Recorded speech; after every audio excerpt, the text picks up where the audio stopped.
Hi hello, green tea নিয়ে চলে আসলাম। শরীরটা একদম ভালো নেই, মাথা প্রচণ্ড যন্ত্রণা করছে। আমার মনে হয় গতকালে যে মর্নিং ওয়াকে বেরিয়েছিলাম, স্কার্ফটা পরিনি, কারণ সত্যি খুব গরম লাগছিল, মেঘ করেছিল, ওটা পরলে অস্বস্তি হতো। মেবি ওই ভোরবেলা ঠান্ডাটাই হয়তো লেগেছে, বা এমন একটা বাজে স্বপ্ন দেখেছি, হাসবে তোমরা স্বপ্নটা, যে আমাকে পাকিস্তানে আমরা চলে গেছি। সেখানে আমার মা, আমার বাবা যারা চলে গেছে 12 বছর আগেই, তারা আমার সাথে, মানে আমার মনে হচ্ছে আমার যাওয়ার সময় হয়ে গেছে উপরে। বাবা মাকে বলে, মৃত বাবা মাকে দেখলে, তাদের সাথে কথা বললে মৃত্যু খুব তাড়াতাড়ি আসে। তো তোমরাও প্রে করো যাতে আমি খুব তাড়াতাড়ি চলে যেতে পারি। সত্যি জীবনে এত বেশি কিছু দেখে নিয়েছি, এত রং, এত রূপ মানুষের, আর এত স্ট্রাগল জীবনে করেছি। তো এখন মনে হয় সত্যি চলে যেতে পারলে খুব ভালো হয়। বাচ্চা দুটোর জন্য চিন্তা হয়, বাচ্চা দুটোকে আমি সেফটি জায়গায় রেখেই তবেই যাব। কারণ আমার जीना मरना दोनों ही इन दोनों के साथ है। सो আমি শুনেছি, সরি একটু ডিস্টার্ব হবে, ছাদে কাজ হচ্ছে, ছাদ থেকে জল পড়ে, ওই রিপোর্ট দেওয়া হয়েছিল সেই জন্য উপরে কাজ করছে। এই বাজে স্বপ্নটা রেখেছি, এবং আমার বাবা মা দুজনকে, সাথে আমার ছোটদা, যারা তিনজনই পৃথিবীতে নেই, তাদের সাথে আমি রীতিমতো কথা বলছি, কাঁদছি, এবং ঘুমের মধ্যে যে কাঁদছি, আর সেটা ভোরবেলা আমি স্বপ্ন দেখেছি। ঘুমটা ভাঙার পরেই আমার মাথাটা এত ধরে আছে, আর খালি মনে হচ্ছে আমার জ্বর এসছে, ভালো লাগছে না, মনটাও কিরকম একটা যেন খারাপ হয়ে গেল। অনেকদিন পর মা বাবা এবং আমার ফুলদা, যাকে আমি বলতাম, সেই দাদার স্বপ্ন দেখা এবং তাদের সাথে স্বপ্নে কথা বলা, সেটা একটা ইমোশনাল ব্যাপার। তো আমি শুনেছি যে মৃত ব্যক্তির, আমি জানি না এটা সত্যি মিথ্যা কতটা, কারণ আমি সুপারস্টিশন খুব কম মানি, তো সেই জন্য অনেকে আমাকে অনেক কথাই বলে, বাট হ্যাঁ, আমি সুপারস্টিশন খুব কম মানি। যেটা আমার ঠিক মনে হয় যে অনেকে অনেক কথা বলে, তার মধ্যে থেকে আমি অনেক বিচার বিবেচনা করে দেখি, মনে হয় এটা ঠিক, তবেই সেটা মানি। তোমরা হয়তো বলবে ভগবান পুজো করো কেন, শান্তির জায়গা, সেই জন্য পুজো করি, যে জায়গাটা সব কিছু বলা যায়, যেখানে বললে গালাগালি শুনতে হবে না, মার খেতে হবে না, নেগেটিভিটি আসবে না, তাই সেই জায়গাটায় অনেক কিছু বলা যায়, কাঁদা যায়, মনের দুঃখ কষ্ট সব কিছু শেয়ার করা যায়। তো আজকে সকাল থেকে মনটা খারাপ, শুয়েই ছিলাম, ঘুম তো ভেঙে গেছে, সকাল বললামই ভোরবেলা ঘুমটা ভেঙে গেছে, কারণ যেহেতু এই 7-8 দিন ধরে মর্নিং ওয়াক করছি, একটা টাইমে শিডিউল একটা হয়ে যায়, তো সেই টাইমে ঘুম ভাঙে, আর ঘুম ভাঙার পর থেকেই দাদা মা, সরি ক্যান্ডি চেঁচাচ্ছে উপরের লোকগুলোর জন্য। Candy listen, candy stop. এবং দাদা মা আর বাবার জন্য ভীষণ মনটা খারাপ করছে। যেটা বলছিলাম, আমি জেনারেলি মানুষের ইমোশনস নিয়ে খেলি না, বা নিজের ইমোশনটাকে যতটা পারি চেপে রাখি। টিভি বলছি, ক্যামেরায় এসে সেই ইমোশনটা দেখে ভিউজ কামানোর জন্য আমি আসি না।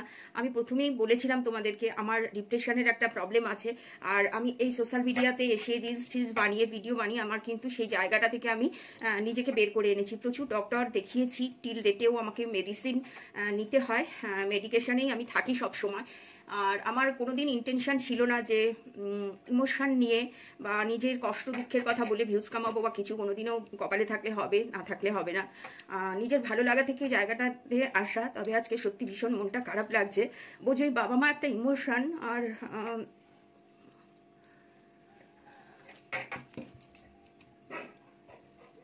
সরি, আর দাদা আমার একদম বন্ধুর মতো ছিল, মাত্র 30 বছর বয়সে অ্যাক্সিডেন্টে মারা যায়। তোমাদেরকে হয়তো বলিও নি আমি কোনোদিন ওইসব, কারণ বললেই আমি জানি আমি কেঁদে ফেলবো, কষ্ট হবে।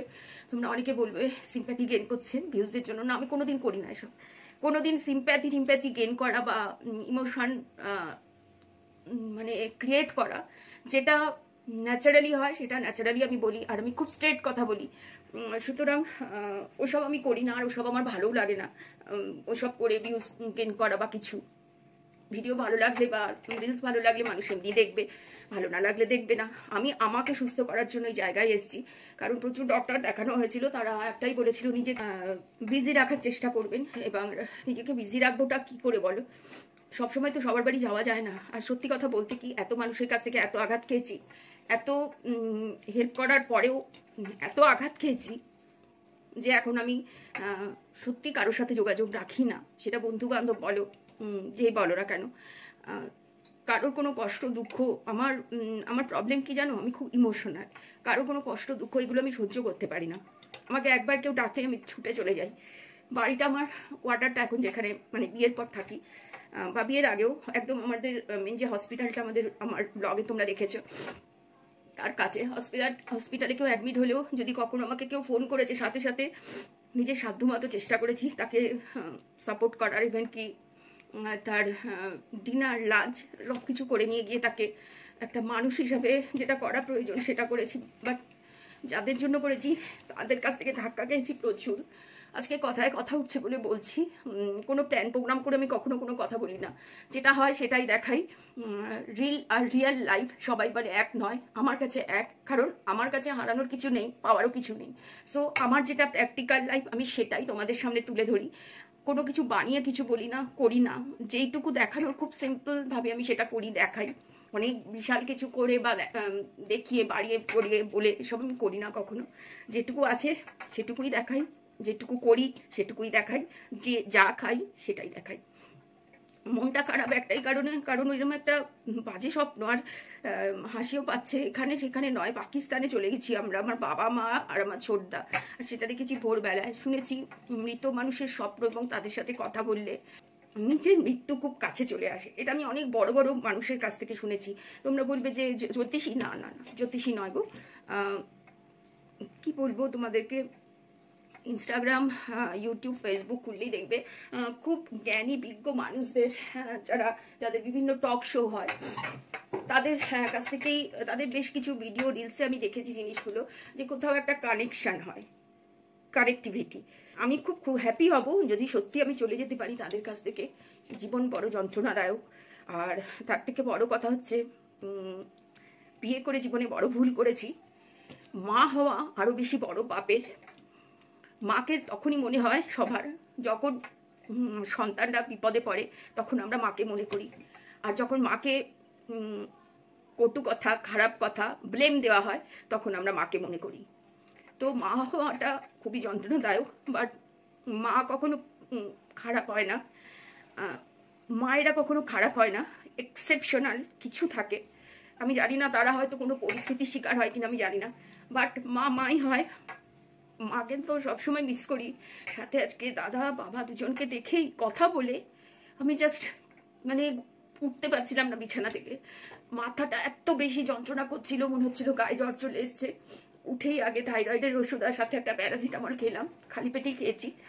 কারণ নিজের জন্য খুব যে একটা ভাবি আমি তাই নয়, শুধু ডক্টর দেখাই বা মেডিকেশনে থাকি যাতে বিছানায় পড়ে থাকতে না হয়। নিজের কাজ নিজে করি, তোমাদেরকে আগেও দেখিয়েছি, বলেছি ভালোবাসি, করে এসেছি বরাবর, আজকে 30 বছর ধরে করছি। আমার জন্য কেউ কিছু করেনি, কেউ বুক বাজিয়ে বলতে পারবে না মনের জন্য কিছু করেছি, কেউ না, কেউ না, না বাপের বাড়ি না শ্বশুর বাড়ির, কেউ না, ঠিক আছে। হ্যাঁ, বিয়েটা হয়েছিল মেজদার বাড়ি থেকে, সেটাতেও তাদের সম্মান জড়িত ছিল, সেই জন্য, নচেত কিছু নয়। এবং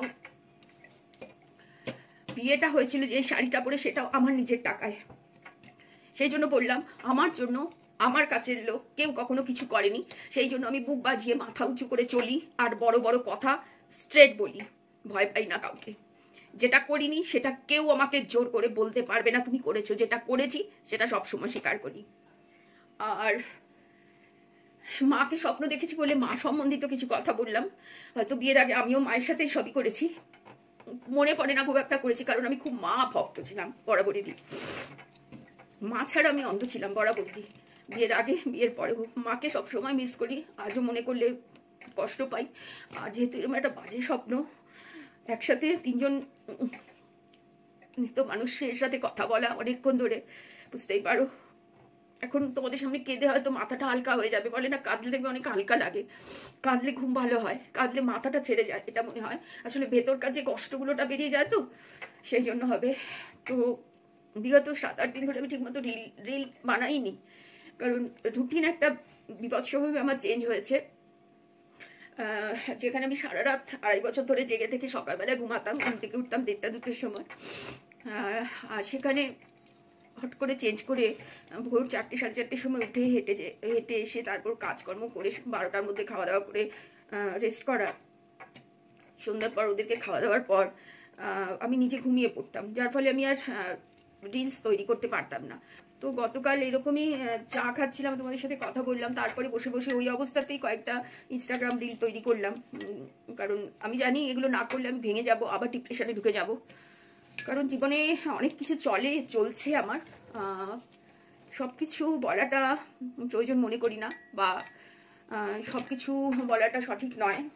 সেখানেও কথা উঠবে সহানুভূতি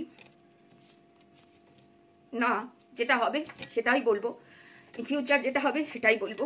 অনেক কিছু চলছে, চলুক, ভাঙিনি, ভাঙবো না, মাথা উঁচু করে চলছি, হারিনি, হারবো না। আমি ঠিক আছি, ঠিক রাস্তায় যাচ্ছি। আর আমার অপোনেন্টে যে আছে সে গেম খেলছে, তবে সবসময় জানবে ভুল জিনিস নিয়ে গেম খেলা, বিশেষ করে সন্তানকে নিয়ে যখন গেম খেলে না কোনো বাবা মা, তারা কখনো জিততে পারে না। উপরওয়ালার কাছে, নিজের বিবেকের কাছে, ইনফ্রন্ট তোমার সামনে যে থাকবে তার কাছে। সো আমি এগুলো করি না, আমার বাড়ির শিক্ষাও নয়। তো অনেক কিছু মাথায় ঘোরে, আর রিলস বানালে বা ভিডিও বানালে তোমাদের সাথে যখন কথা বলি, আমার এগুলো সব কিছু মাথা থেকে আউট হয়ে যায়, টাইমটা পাস হয়ে যায়, তো ভিডিও পোস্ট করার একটা টেন্ডেন্সিও থাকে। তো যাই হোক বন্ধুরা, প্রেজেন্ট কন্ডিশন তোমাদের সাথে একটু শেয়ার করলাম, হয়তো অনেক কিছু করে ফেললাম। তবে বারবার রিকোয়েস্ট করছি, তোমরা ভেবো না আমি তোমাদের ইমোশন নিয়ে খেলছি বা কোনো ভিউজের জন্য না গো। আমার সাথে লাইফে যেটা হয় আমি সেটাই বলি, কোনো এক্সট্রা বাড়ি আমি কিছু বলি না। আমার ইউটিউব চ্যানেলটাও দেখে এসো, প্রথম থেকে শেষ পর্যন্ত যা হয়েছে সেটাই বলেছি, বাড়িয়ে চড়িয়ে বানিয়ে কখনো করিনি। হ্যাঁ, আমি একটাই আমার একটা খারাপ গুণ বলতে পারো, ভালো গুণ বলতে পারো, আমি খুব সোজা কথা বলতে ভালোবাসি, এবং যারা সোজা কথা বলে তাদেরকে আমি খুব ভালোবাসি। আর যারা ওই মনে এক, ভেতরে এক আর সামনে আরেক, আমি তাদের থেকে দূরে চলে যাই। এখন মানুষ চিনতে ভুল করি না। ঠিক কয়েকদিন আগে সুজাতা আমার সেদিন বলছি, সুজাতা মানে ইউটিউবে কোনো এক বান্ধবী, যে মন সত্যি তুমি মানুষ খুব ভালো চেনো, তোমার সব কথাগুলো মিলে যাচ্ছে। আমি বললাম হ্যাঁ, জীবনে এত লাথি এত ধাক্কা খেয়েছি মানুষের জন্য, করে কিছু নিয়ে না। কেউ বলতে পারবে না আমাকে কিছু দিয়েছে, আমি করেছি, আমি দিয়েছি, তাই মাথা উঁচু করে বলতে পারি। আমি কারো কাছ থেকে কিছু পাইনি, বা আমি আশা রাখিও না যে করবো আমাকে কিছু দেবে না, এই আশা রাখি না। ভালো ব্যবহার আশা রাখি, বদনাম আশা রাখি না, মিথ্যে বদনাম। সত্যি বদনামটা মাথা নত করে নেওয়া যায়, মিথ্যে বদনাম নেওয়া যায় না। তো যাই হোক, মা বাবা দাদাকে একসাথে দেখেছি, একদিক থেকে মনে হচ্ছে কথা বলে মনে হচ্ছে শান্তি পেলাম, আর একদিক থেকে মনে হচ্ছে যত তাড়াতাড়ি পারি উপরে চলে গেলে বেঁচে যাবো। খালি চিন্তা হয় বাচ্চা দুটোর জন্য, কারণ ওরা আমার প্রাণের থেকেও বেশি প্রিয়। তোমরা দেখেছো ওদের সামান্য সামান্য অসুখে আমি কিরকম মানে হয়ে যাই, নিজের জন্য হই না, নিজের এত বড় বড় কিছু ডিজিজের জন্য আমি হই না, ভাবি না, চিন্তাই করি না। আমি জানি এই ডিজিজটা ইন ফিউচারে আমার অনেক বড় আকারে হয়ে যাবে, বাট কিছু প্রবলেমসের জন্য আমি সেটা কিওর করতে পারছি না। সরি বন্ধুরা, অনেক কথা বলে ফেললাম। হ্যাঁ, নিজের কথাই বললাম, একদম নিজস্ব কথা, একদম সত্যি কথা, মনের কথা শেয়ার করলাম তোমাদের সাথে, যাতে নিজে কিছুটা হালকা হতে পারি। আর ভুল বুঝবে না, কোনো ভিউজের জন্য নয়, বারবারই একটা কথা বলছি, কারণ এই জিনিসটা আমি নিতে পারি না। দেখি অনেক ক্রিয়েটারকে ভিউজের জন্য অনেক কিছু গেম খেলা, পারি না আমি এই সমস্ত করতে, নাটক করতে পারি না, আসল কথা। সো ভালো থেকো। এরপরে দেখি কিছু ইনস্টাগ্রামের রিলস যদি পারি বানাবো। প্যারাসিটামল সকালে খেয়েছি, এখন জ্বরটা ছেড়েছে। আর সামনের গ্রসারির দোকানে আমার যাওয়ার আছে, কারণ কিছু জিনিস বিশেষ করে ওদের ফিসকিটগুলো শেষ হয়ে গেছে, তো সেগুলো আনা দরকার আছে। ফোন করেই যাবো, ফাঁকা হলে যাবো, দোকানটায় ভীষণ ভিড় থাকে। ঠিক আছে, রাখছি, ভালো থেকো সবাই। আসবো নিশ্চয়ই, আবার আসবো, কথা বলবো, কারণ তোমাদের সাথে কথা বলি তো আমি ভালো থাকি, আর তোমরাই আমাকে ভালো রেখেছো, বিশ্বাস করো, তোমরাই আমাকে সুস্থ করেছো, আর তোমরাই আমাকে ভালো রেখেছো। তোমাদের এক একটা কমেন্ট আমাকে পজিটিভিটি দেয়, সেই জন্য বলি তোমরা কমেন্ট করো, পজিটিভিটি পাই তোমাদের কমেন্ট থেকে। ভালো হোক খারাপ হোক কমেন্ট করো। চলো বাই, টাটা।